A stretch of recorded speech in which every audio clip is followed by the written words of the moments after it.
មានន័យថាជួយជ្រោមជ្រែងទំនុកបំរុងជួយជ្រោមឧបត្ថម្ភតើចម្លើយនេះជាចម្លើយត្រឹមត្រូវដែរឬទេទៅមើលអរគុណ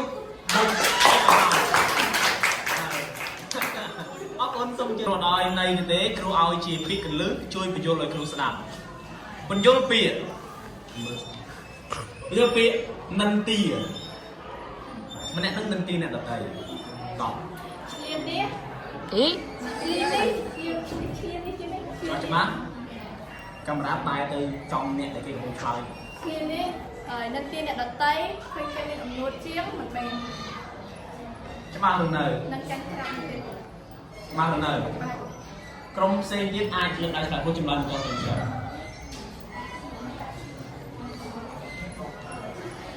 ច្បាស់ណាតែចង់ឆ្លើយតោះនិន្ទា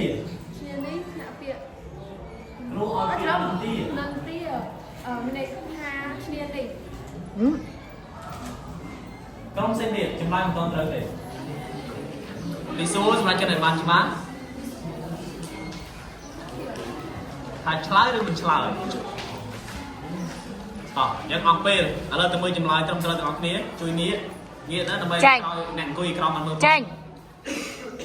និន្ទាថាគេជានាមកំណើតតេះទៀលការរិះគន់យើងនិន្ទាអ្នកអតីតក៏យើងនិយាយដើមគេចង់បានអត្ថន័យឬក៏ចង់បញ្យល់ពាក្យនឹងមានថ្នាក់ពាក្យជានាមប្រែថាចិត្តបេះដូងឬក៏ដួងចិត្តប្រែថាចិត្តបេះដូងឬក៏ដួងចិត្តថ្នាក់ពាក្យជានាមតើជាពាក្យអ្វីមានសួរអ្នកក្រោមទេថ្នាក់ពាក្យជានាមចិត្តដួងចិត្តបេះដូងតោះអារម្មណ៍ចម្លើយនេះជាចម្លើយដែលមិនទាន់ត្រឹមត្រូវផ្ដល់ឱកាសដល់ក្រុមផ្សេង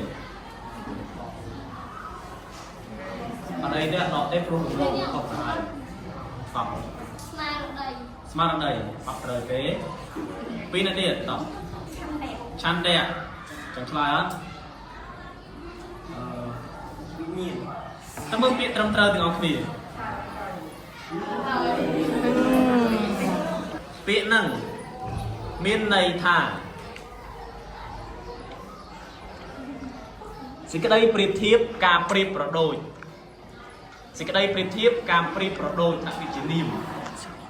សេចក្តីប្រៀបធៀបការប្រៀបប្រដូចរាសាន់លើកដៃហើយតោះផុសតាមចម្លើយមិនទាន់ត្រឹមត្រូវក្រុមផ្សេងអាចមានឱកាសតោះចាំបងលឿនប្រៀបធៀបមិនទាន់ត្រឹមត្រូវក្រុមផ្សេងចង់ឆ្លើយដែរទេមួយប្រហែលមិនទាន់ត្រូវទៀតតោះបៀតបៀនហ៎ស្អីគេបៀតបៀនប្រែថាប្រៀបសេចក្តីប្រៀបធៀបអញ្ចឹងពាក្យដែលមានន័យថាសេចក្តីប្រៀបធៀបសេចក្តីប្រៀបធៀបឬក៏ការប្រដូចនោះគឺឧបមាទុំថាបងឧបមាដូចត្រីធំអីឧបមាប្រើស្មើនឹងការប្រៀបធៀបចូលបញ្យល់ពាក្យឧត្តមភាពស្តៀងក៏បានចម្លើយនឹងបាត់ថាដូចមួយសភៅដូចអ្វីដែលគ្រូធ្លាប់រៀនឲ្យតែស្តៀង30ខាង60%តោះលើហើយធ្នូឧត្តមចម្លើយនេះចាត់ទុកថាជាចម្លើយដែរត្រឹមត្រូវ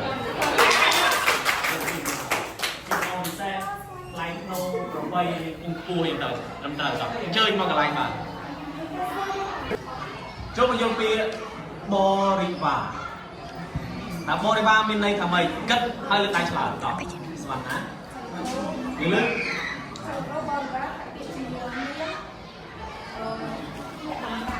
អ្នកបំរើចម្លើយនេះជាចម្លើយដែលត្រឹមត្រូវអ្នកបំរើនេះសំដៅ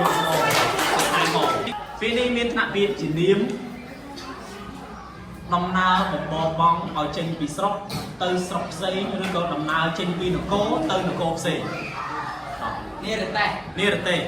ចម្លើយនេះជាចម្លើយដែលត្រឹមត្រូវស្រួលបំផុត